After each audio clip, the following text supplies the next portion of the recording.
The Baroness did not wait for a repetition, she ran to her husband, who immediately hastened to his agent, and ordered him to sell at any price.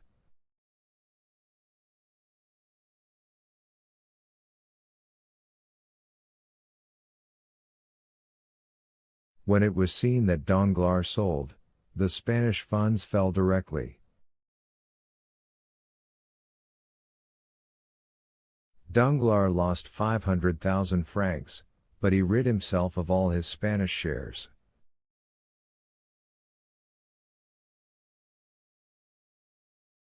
The same evening the following was read in Le Messager.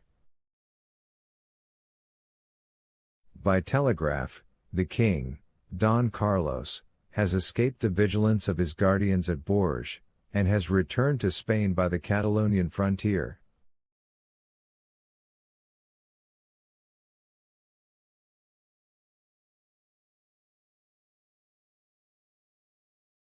Barcelona has risen in his favor. All that evening nothing was spoken of but the foresight of Danglars, who had sold his shares, and of the luck of the stock jobber, who only lost 500,000 francs by such a blow.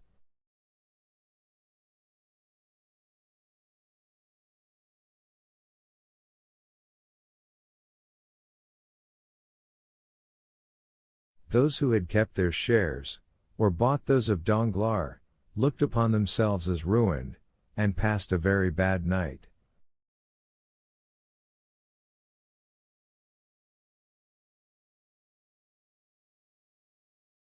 Next morning Le Moniteur contained the following. It was without any foundation that Le Messager yesterday announced the flight of Don Carlos and the revolt of Barcelona.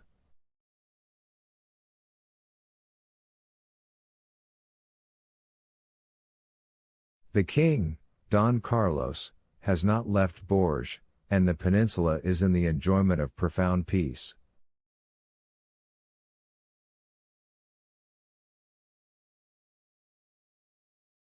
A telegraphic signal, improperly interpreted, owing to the fog, was the cause of this error.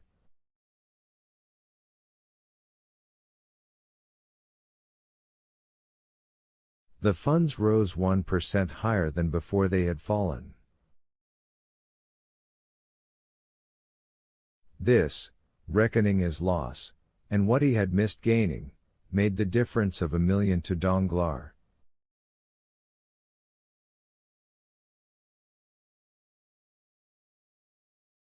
Good, said Monte Cristo to Morel, who was at his house when the news arrived of the strange reverse of fortune of which Danglars had been the victim. I have just made a discovery for 25,000 francs, for which I would have paid 100,000.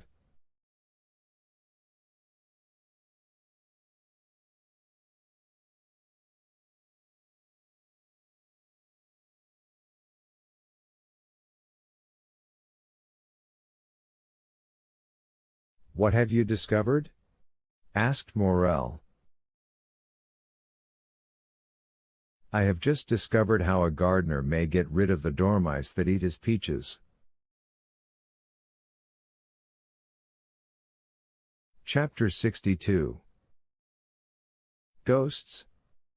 At first sight, the exterior of the house at Auteuil gave no indications of splendor, nothing one would expect from the destined residence of the magnificent Count of Monte Cristo, but this simplicity was according to the will of its master, who positively ordered nothing to be altered outside. The splendor was within.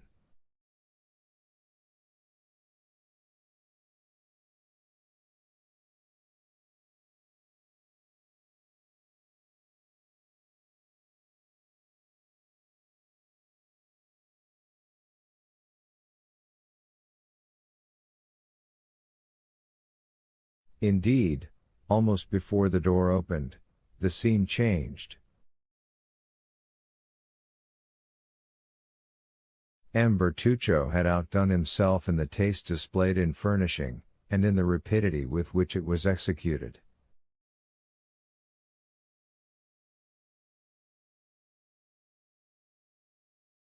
It is told that the Duc d'Antin removed in a single night a whole avenue of trees that annoyed Louis XIV.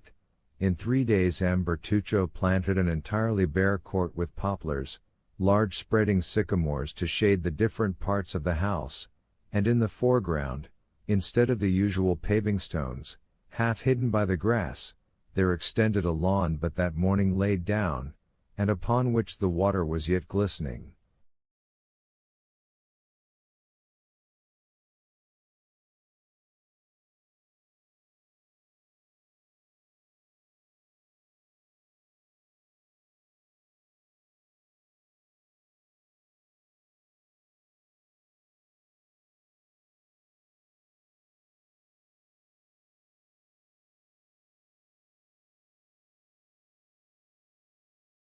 For the rest, the orders had been issued by the Count. He himself had given a plan to Bertuccio, marking the spot where each tree was to be planted, and the shape and extent of the lawn which was to take the place of the paving stones.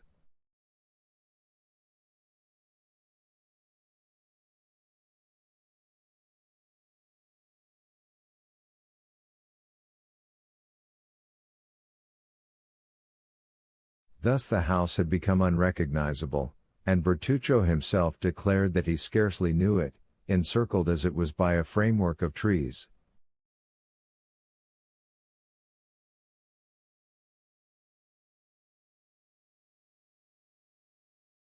The overseer would not have objected, while he was about it, to have made some improvements in the garden, but the Count had positively forbidden it to be touched.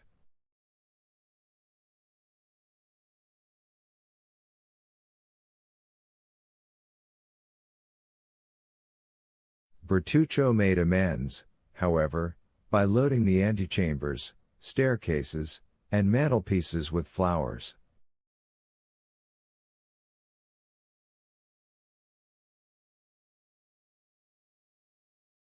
What, above all, manifested the shrewdness of the steward, and the profound science of the master, the one in carrying out the ideas of the other, was that this house which appeared only the night before so sad and gloomy, impregnated with that sickly smell one can almost fancy to be the smell of time, had in a single day acquired the aspect of life, was scented with its master's favorite perfumes, and had the very light regulated according to his wish.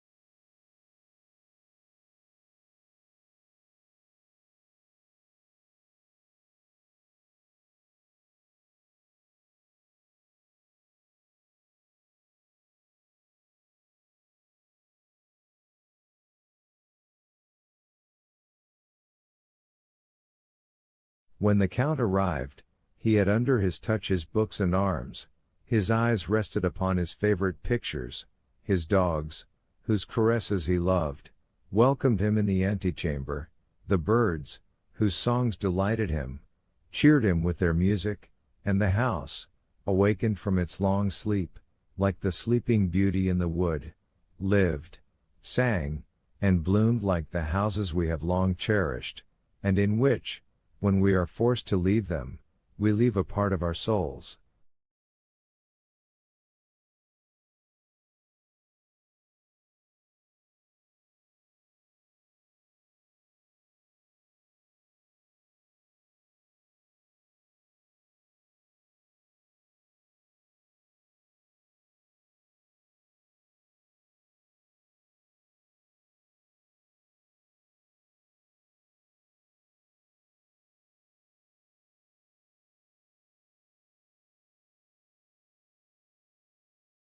The servants passed gaily along the fine courtyard, some, belonging to the kitchens, gliding down the stairs, restored but the previous day, as if they had always inhabited the house, others filling the coach houses, where the equipages, encased and numbered, appeared to have been installed for the last 50 years, and in the stables the horses replied with neighs to the grooms, who spoke to them with much more respect than many servants pay their masters.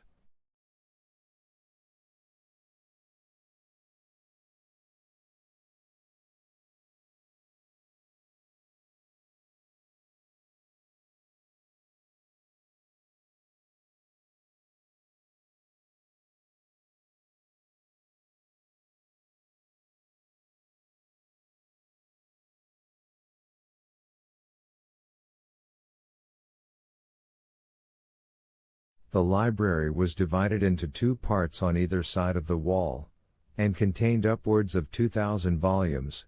One division was entirely devoted to novels, and even the volume which had been published but the day before was to be seen in its place in all the dignity of its red and gold binding.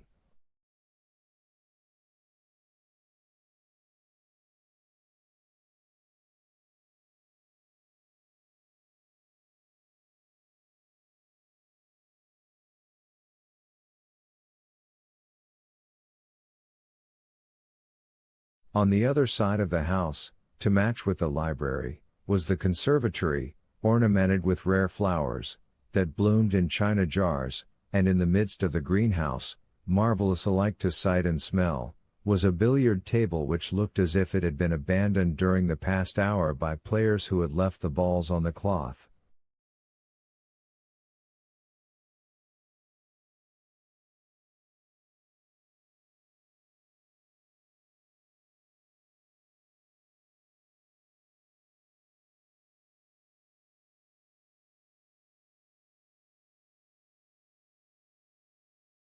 One chamber alone had been respected by the magnificent Bertuccio. Before this room, to which you could ascend by the grand, and go out by the back staircase, the servants passed with curiosity, and Bertuccio with terror.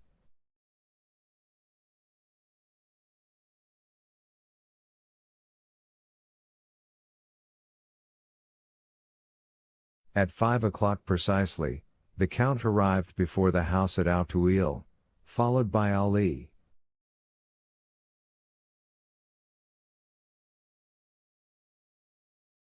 Bertuccio was awaiting this arrival with impatience, mingled with uneasiness.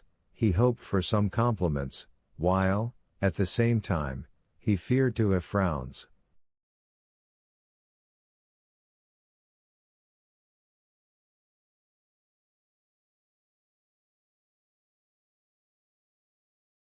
Monte Cristo descended into the courtyard, walked all over the house, without giving any sign of approbation or pleasure, until he entered his bedroom, situated on the opposite side to the closed room. Then he approached a little piece of furniture, made of rosewood, which he had noticed at a previous visit.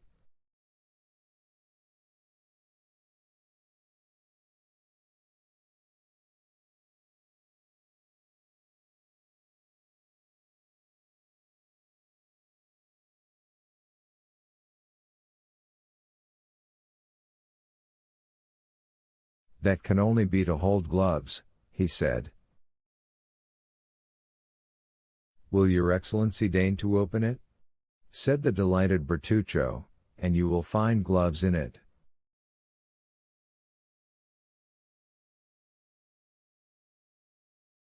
Elsewhere the Count found everything he required: smelling bottles, cigars, knickknacks.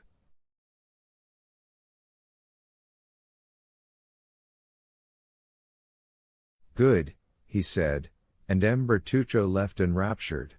So great, so powerful, and real was the influence exercised by this man over all who surrounded him.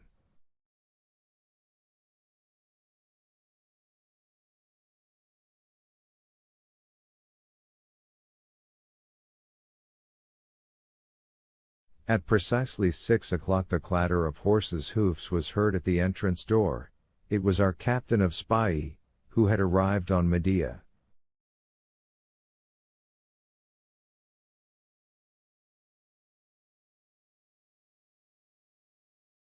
"I am sure I am the first," cried Morel.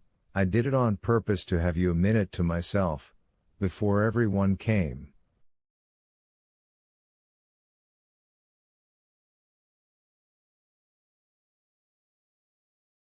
"Julie and Emmanuel have 1,000 things to tell you." "Ah, really this is magnificent.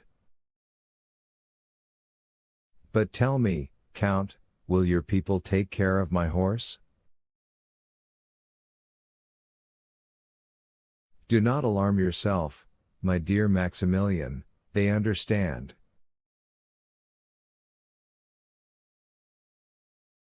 I mean, because he wants petting.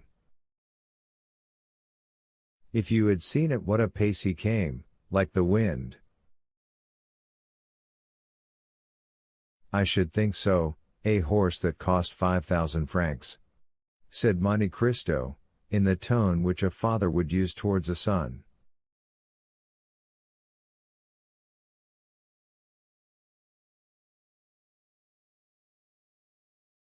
Do you regret them? Asked Morel, with his open laugh. I? Certainly not, replied the Count. No, I should only regret if the horse had not proved good. It is so good, that I have distanced M. de Chateau Renaud, one of the best riders in France, and M. de Bray, who both mount the minister's Arabians, and close on their heels are the horses of Madame Danglars, who always go at 6 leagues an hour.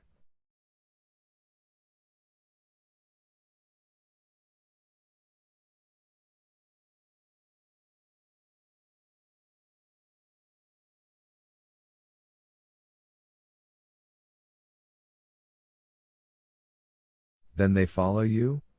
Asked Monte Cristo. See, they are here.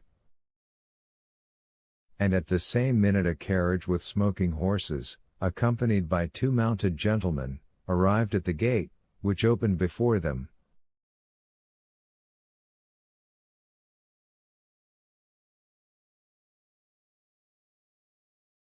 The carriage drove round, and stopped at the steps, followed by the horsemen.